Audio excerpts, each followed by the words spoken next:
Goeiedag en baie welkom. Ons skrifgedeelte vir vandag is uit Lukas 22 vanaf vers 47. Kom ons lees saam.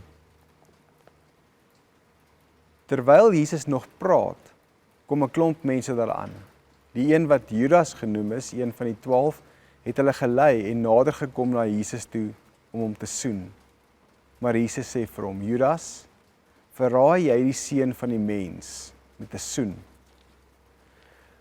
Ons lees dikwels oor Judas en dink, ek sou dit nooit gedoen het nie.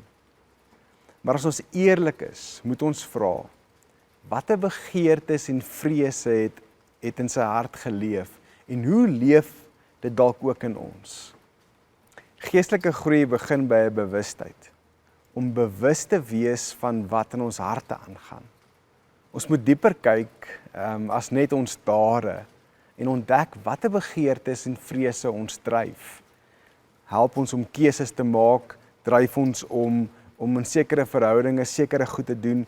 So leer ons hoe maklik ons, net soos Judas, 'n pad kan stap wat ons van Jesus af weglei. Judas was nie net 'n geldgierige verraaier nie. Hy het Jesus gevolg. Waarskynlik met 'n verwagting dat Jesus 'n politieke bevryder sou wees. Hy het gesmag na 'n beter toekoms, dalk mag of sekuriteit. Maar toe Jesus nie aan sy verwagtinge voldoen nie, het hy 'n ander manier gesoek om sy begeertes te vervul, selfs al beteken dit om Jesus prys te gee. Iemand het eendag gesê, ons almal het 'n honger in ons, 'n honger na erkenning, 'n honger na sekuriteit, mag, dalk betekenis. En hierdie begeerte wat hy gehad het en wat ons het, is nie verkeerd nie. Ons begeertes is nie verkeerd nie. Jesus sê, maak julle begeertes bekend aan my. Ek bedoel, die Here het dit in ons geplaas. Maar wanneer ons nie bewus is van hoe dit ons beïnvloed nie, begin dit ons beheer. Ons word genooi om tyd te neem en eerlik na onsself te kyk. Wat dryf my regtig? Soms kan selfs ons goeie dade deur 'n verkeerde begeerte gemotiveer word.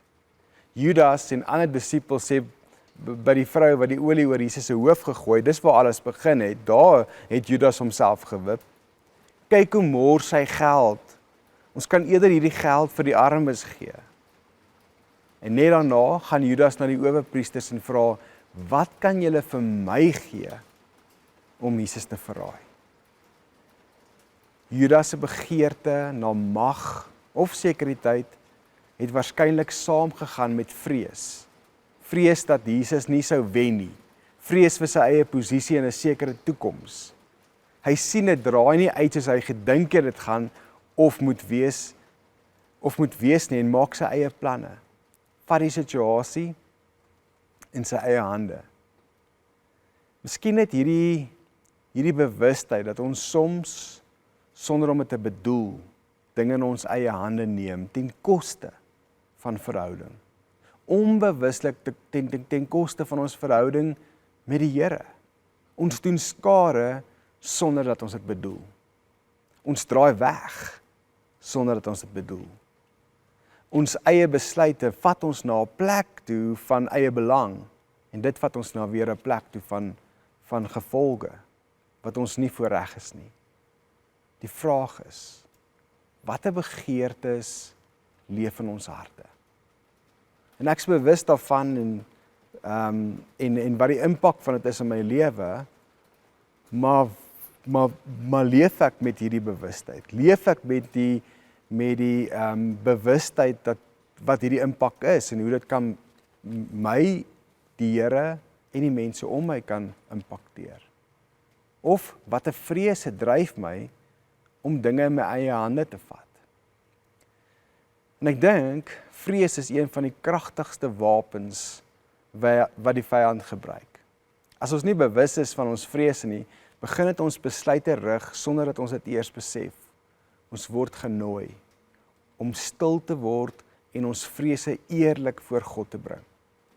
Ons sien in Judas se lewe hoe begeertes en vrese, as ons nie bewus is daarvan nie, ons stelselmatig van Jesus kan wegtrek. Keuses wat ons vandag maak, bepaal watter pad ons loop. Maar ons raak dikwels eers bewus van ons pad, wanneer ons ver is van waar ons wou wees.